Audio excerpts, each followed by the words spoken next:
Hey guys, welcome back to Powerstroke Boys. Today's video, we're going to be installing a reverse osmosis system from iSpring. This is the RCC7AK-BN model. This has the 4-gallon, technically it's a 3.2-gallon capacity tank. It's an optional upgrade if you guys want to do that. If not, you guys just have the reverse osmosis system itself. Now, a little bit of information. If you guys opt for the system without the reservoir tank or the capacity tank, you guys will basically have a trickle because reverse osmosis has a bunch of filters and membranes and nutrients it has to add back to the water, as long also with minerals, and you guys will basically get a small trickle. So I advise you guys at least get the 3.2-gallon tank. You guys can opt and get the bigger one, which I believe is a 5.5-gallon tank. This is a non-sponsored video. I will leave a non-affiliated link in the video description below if you guys are interested. So this is what it looks like when you open the box. You have your warranty card, instruction manual. And the nice thing is they're actually headquartered in Cummings, Georgia. So just to let you know, obviously this is made in China, Taiwan, overseas. Anyways, so we have our bladder tank, if you want to call it that, or just your tank in general. Then we have the system here. We have all of our filters and everything. So let's go ahead and get this unboxed. All right, you guys, this is everything unboxed. You have your cartridges with your filter. You have the RO system. You have your extra fittings and connections in here. And this is the 4-gallon, technically a 3.2-gallon tank. Model number is T32M. You can buy replacement tanks from Lowe's or iSpring.com. This guy here is 50 bucks, so pretty cheap. You guys can also pair this with another tank. So let's say you want to add it to all your faucets, all your drinking taps, your washing machine, things like that. You could also put a bladder. You could put a tank to a tank so you guys have optimal pressure and volume. But again, I highly advise going with a bladder setup or a tank setup so you guys have a volume of water, so it's not just a small trickle. This tank takes about roughly 2 to 4 hours to completely fill back up, but you guys can get numerous gallons of drinking water throughout the day, and that's from a full empty tank back up, because you got to think, this entire thing's not filled with water, you know. Part of it is kind of the membrane area, if you will, and then the other part of it is the actual water portion of the tank. A RO system stands for, well, reverse osmosis. To sum it up in a nutshell for you dumb people to understand, you take water from the ground that tastes like ass, you make it taste less like ass, and you add a little bit of sugar, and then you end up drinking it. I'm being sarcastic. No, so essentially this is a big water purifier. It's a big water filter, is all it is. What it does, it reverse osmosis. It re-engineers, refilters the water, then it goes back and add minerals. Now a little more insight for you guys. You can get a 5-stage, 6-stage, 7-stage, 10-stage, but really 6-stage is what everybody wants and goes for nowadays. So a 5-stage is the filtering. So you guys have your charcoal filter, your membrane, all that good stuff. And then that last filter doesn't add any minerals and nutrients back into the water. Now if you get a 6-stage, which this is here, a 6-stage adds minerals and nutrients back into the water, so you guys don't have to do that separately via water tablets or water packets, whatever the case may be. So I recommend you guys get a tank system with at least a 6-stage RO system. Put in your tank here, right? Different capacities there. If you want a big boy, you can get up to 40, which is absolutely insane unless your wife's a big whale and she drinks so much. So here's our tank. These are pre-pressurized. It comes with some instructions how to install it. You guys have your filter box, all your filters. Here's your hose of a osmosis system. You have your different filters there, and you guys can see the very top how we have remineralization filter. Try saying that 10 times fast. And that's that 6-stage, so make sure you guys get a good one. And then of course, obviously, you get all your installation hardware, and you might have to go get some fittings, third party. Here you have your instructions laid out for you, and the filter and everything like that. All right, you guys, so step 1, you need to go ahead, unscrew your hoses. All right, now this is going to go into the cold side, not the hot side, obviously, because you want cold drinking water, not hot drinking water. So go ahead, put a blanket down, drain all the water out, shut the water off to your faucet. You know, if you guys have a shut off, you guys can do it down here. This one just doesn't have it for this example. All right, so you're gonna go ahead and put your first adapter piece in, which is this guy here. And then you guys have a shut off there. And this is all gonna be 1/4-inch quick disconnect, like airline, like you'd use for DOT. So it's pretty cool, everything's quick disconnect. Once you guys do that, go ahead and Teflon everything. It does come with some Teflon. All right, so here's your faucet. You have your gasket, your beauty ring, your install instructions. Now we're gonna go ahead and install it with this matching faucet here. So we're gonna go ahead and put this beauty ring right to the radius of the base plate of this faucet that's already installed. You guys could put it over offset into the counter, but I want to keep this counter space as much as possible. So we're gonna go ahead and just put this here. And the AK kit actually comes with the stainless steel or the brushed finish.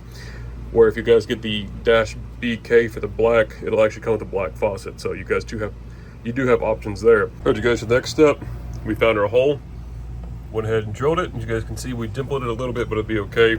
This beauty ring will be going over it just like that. But you guys can see there's our hole right there. Plenty enough away from the support, and we can still get our nut on. With the washer, okay, like the instructions, you can see there, that'll slide down. We drill the hole just big enough, okay? And then this will go on the bottom. We'll have to probably trim this. You guys are starting to get the idea. We'll definitely have to trim that, but then we'll put our nut washer and then tighten it out. All right, you guys, ignore the flickering. If you have epilepsy, just deal with it. I notched this corner of the wood out so we can get the sealing washer and then the wing nut on here, the castle nut, that'll just spin and tighten all the way up. All right, you guys, you can see how it looks. We're touching the wood there a little bit, but this is snugged down, just hand tight. All right, you guys, next step, you're gonna need your adapter clamp here, the gasket, and a 1/4-inch hole. We're gonna have to take this 1/4-inch drill bit and drill into our P-trap. This is going to be our drain for the Osmosis machine. So refer to the instructions where you guys need to drill at. There's our hole. I'm gonna go ahead and take our sticky seal and just stick it over this.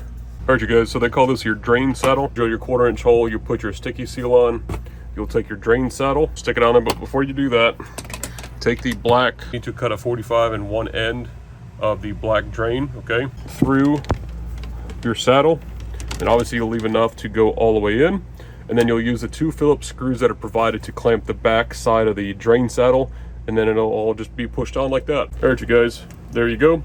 You have your 2 screws, nuts in the back, tightens up, and that'll be your drain saddle. All right, you guys, once you install your drain saddle, you'll tighten the 2 screws, put your back clamp on. After that, come here where your faucet threads are, go ahead and take your quick connect, and you'll slide one side on. You'll put the blue locking retaining clip with the little 90-degree angle facing up. Okay, the same thing in the bottom. You'll take the blue tubing, put the clip facing down, all right? And then this is your quick disconnect here. And you guys can see how everything's starting to take shape, all right? And yes, this is off. We do have water pressure here. We were checking for leaks and nothing, so you're good to go. All right, you guys, we're gonna go ahead and get this thing mounted. We have plenty of room under here. You need at least 18.5 inches, at least that's what they say in the instructions. The top of this does rotate. All right, you guys, next thing they don't tell you about is how to mount this. There's a package with a couple screws. You have one just screwed it in the wall. All right, I'm a pretty big guy, so I can't get in here and show you at the same time. Once you guys, remember to install your reverse osmosis membrane. Once you do that, screw it in, and then it'll slide and lock on these 2 little eyelet holes here. All right, once you get it mounted, you guys can brace it up how you want, but those 2 screws are fine. Next thing we need to do is go ahead and install our tank valve. You guys will have another quick disconnect. We'll have to use one of those little blue clips. Make sure your O-ring's in there. Go ahead and just screw this on. Use the correct one and use the yellow retainer clip. All right, you guys, sometimes you won't have this red insert for the quick disconnect. So what you need to do is go ahead and find it in your packaging. Put the red line into your first stage filter, okay? Put it in, then put your red retaining clip. Once you got your red line going into your, you'll come in into our adapter we put in here. Go ahead and cut the slack. Make sure your ball valve is in the off position. Again, put the quick disconnect, pull it up, put your retention clip, all right? And then once we're done, we'll zip tie all this, but this is going to be your supply line now. All right, so we're gonna go ahead and take our next step. Pull this red line off, okay? Go ahead, take your red clip off, take the red line off. Now the drain saddle we installed, this black line is going to connect right there. All right, you guys, so we went ahead and trimmed this, got it tucked up nice and nice. Now what we're going to do, we're going to go ahead and pre-flush this. So have yourself a towel just in case. Make sure all your quick disconnect fittings are nice and tight. So the water's been on this entire time. We haven't had a single leak up here at our adapter. Okay, so we're going to slowly open our ball valve. And you guys can see the water filling up there. And then you'll go to the next filter. This will be a good time to check for leaks and everything. And we're going to let this pre-flush all of this crap, all the dirt, debris from drilling holes, wood, dirt, sediment, whatever may be in these filters. We're going to let this rinse this for at least 5 minutes. You can go 10 minutes, but 5 is sufficient. And this is why we have a towel. You guys can see this one's not tight enough. It started dripping. So we're going to go ahead, leave that towel under this guy. Luckily enough, it comes with a filter wrench. So we're just going to come up under here, and that's why I left enough room to get the filter, obviously, to be able to drop the cartridge. All right, you guys, next thing we need to do, when you go ahead and install the stop leak valve, you get a couple of these little felt feet, it looks like, okay? Essentially, this is the emergency shutoff. Essentially, this is a sponge. If this was to ever get wet and swell up, it would basically pop this lever forward, kind of like a pneumatic valve, for an example, and it will cut water from coming in or going out, preventing a leak. And this sits at the very lowest point, all prepped. That will sit in here at the lowest point. We'll get to that in a second. So go ahead and disconnect our drain saddle line, the black line going to our J pipe. Disconnect that from up here, now that we're done flushing. Okay, so we're going to take the quick disconnect off this. We're going to attach our drain valve. We're going to go ahead and attach our drain line from the drain saddle. We're going to go ahead and connect that into this here. All right, you guys, go ahead and reattach your red line to your post filter. That'll go back up. As you can see, we cut the slack out of our black line coming from the drain saddle, going to our return right there. You guys can see we have our quick disconnect, all right? And then our last hard connection is going to be our drinking hose, which is the blue one. That's going to go right up here into our blue fitting right here, okay? Go ahead and put one of your tablets. Again, this is basically just a big felt pad. You can probably use a felt in here if you guys couldn't get replacements, but I'm sure if you go to the website you can get them. Okay, essentially when this swells up, it'll push this valve in, shutting off everything. And this is going to get mounted to the lowest spot. So it's basically an extra fail safe. Now keep in mind, when you guys go to put crap in here, you guys need to keep it in this general area. So I went ahead, disconnected our line coming from our supply on the cold side to our inlet. Okay, this is very simple, very easy. And we're going to cut one short length to go to here, another short length to go right to the filter. I took the filter housing, moved it up and over to this inner piece as much as I could back here. Now I moved all this back so we could get the tank. The way this is set up under the sink, there's not much room here, so I wanted to keep this area accessible. It's right next to the front door, so you guys put your wallet, a purse, a gun, whatever right here, screwdriver. We got that shoved back in here, plenty of room to get all the filters off. And you guys can just pull the tank right out. Wanted to maximize this dead area as much as possible. The system fully installed. We're about to fire it up here in a second. Went ahead and I put a screw inside the emergency shutoff valve because the 3M was not sticking to the surface down here. Went ahead and zip tied that up as well. Got everything cleaned up. Everything's nice and neat, up out of the way. All right, so we have our supply coming from our cold line. Okay, that's all zip tied up. Goes into our valve expansion tablet in here. Coming out of the valve, we have our inlet to our first filter, second filter, third filter. We have our exit, goes into our diverter valve in the back, goes into our rear remineralization filter. That all tees out over here. There's a block in the back and it distributes through that and then hooks up, does its thing.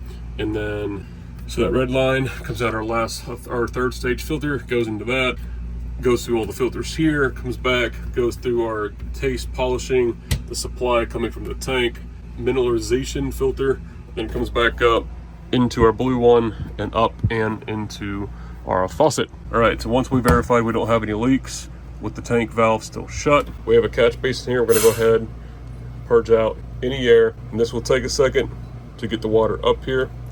Okay, so just let it do its thing, purge out the air, and eventually this will start to come to a trickle. And we're gonna let this bleed into this container, and we're gonna let this rinse and run and rinse for about 10 minutes. Took a good 5 minutes just to get a small trickle. We're gonna let this run for 5 minutes. Now this is why you guys wanna go with the tank system, because if you don't, essentially this is what your water pressure would be, because it takes so much volume and so much water pressure to go through that filter setup. And if you don't have a tank, essentially this is what you would get, which is what you don't want. In about 15 minutes, we're gonna go ahead and turn the faucet off, fill our tank. So go ahead, open the valve up here. So that means this tank's going to start filling up. Depending on water temperature, water pressure, water volume, it could take anywhere from an hour, 2 hours for this tank to fill up. Don't recommend you guys drink out of this unless you do 2 flushes. So essentially, to flush this tank out, let it fill up for 2 hours, run the faucet till all the water out of the tank drains and the faucet stops, obviously. Go ahead, shut the faucet off, let this fill back up, give it another 2 hours, so you'll be about 4 hours total. Go ahead, open the faucet, let the tank drain down, give it another 2 hours, so you'll be in at 6 hours at this point, and this tank will be flushed, ready to go. Heard you guys, it's been about a full day now since we got the system installed here. The first cup of water, after doing a clean cycle, we went ahead, emptied this, refilled it, emptied it, refilled it twice, just like they say in the instructions. I'm gonna go ahead and use one of these DTS meters. Essentially, this measures the quality of water, measures how many minerals, how much alkaline, charcoal, things like that. You get these off Amazon pretty cheap. So I have a water sample from before, and we're going to do a water sample after, so you guys can see the comparison. I figured this would be a nice little piece to add. We'll go ahead and look at the back here so you guys get some more information here. Remove, emerge, blah, blah, blah, blah, read. All right, so to give you guys some insight on what this TDS reading measurement does, it breaks down the total dissolved solids within water quality. Like I said, it's kind of related, kind of like going to the pediatrician, you know, taking a urine sample. You guys have like the yellow, green, purple, you know, your measurement. It's not the same thing, but it's kind of related, hence the colors over here, okay? Now, to put it into perspective, give you guys a TDS range, or parts per million, or ppm. It's how they break it down to the format, kind of like PSI and Boost, for an example. But in this case, we're using parts per million, or ppm. Even tells you there, parts per million. So you guys can see here, here's a little guide for you. Anything 50 and less is about, it's best, is excellent. Anything above 500, it's above the EPA limit. Right, our tool is currently set on parts per million. Gonna go ahead and clear it. Again, this is the water from before. Wants us to swirl it around, and we need to get right between the bottom of this line and the top of that line. So go ahead, swirl it around a little bit, and then we'll hold it here and let it stabilize. You guys can see there where we are on the water line there. Let it stabilize for 5 seconds. Remember how I said I thought we were between the 300 to 400 range? I can tell you I've got a great taster, let me tell you. Ask your mom too, she knows. So we're at 444. So we're at the upper end of check your water. High dissolved solids may affect taste and quality, which this water here tastes like crap, very chlorinated. It's a city provided water. Obviously, city water, it takes the poop water, they reconcentrate it, add a bunch of chlorination, add sediments and minerals back to it, and you guys are drinking what you basically poop out. So 444 on the before. Let's go ahead and do the after. All right, you guys, you just saw 444 parts per million, which is not good. Not good. And it's funny because the 7.3 Powerstroke is 444 cubic inches. What a coincidence. Anyways, go ahead and turn our tool on. We'll go ahead and clear it, shake it. Go ahead and set this in here. We'll swirl it around just like they advertise. All right, we'll wait 5 seconds. 97. That's the rough difference of 350, 347. A little insight on the before sample. This already had a pre-filter coming from the source, from the supply line.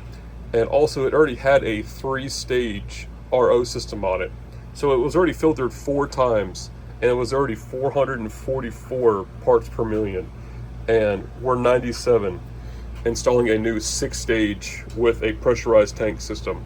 That's why you guys need to care on your health, especially for us Americans. We have so much plastic and garbage, guys. Again, I'm not trying to get political with my channel, but I'm trying to do more home remedy videos and trying to cover a lot of my bases, because this is information that not a lot of people understand, or it looks complicated, and I try to take those, chew them up, and spit them back out for it to make sense for people like us. I will leave non-affiliated links in the video description below. Again, I'm not making any money off this. I bought all of this with my own money.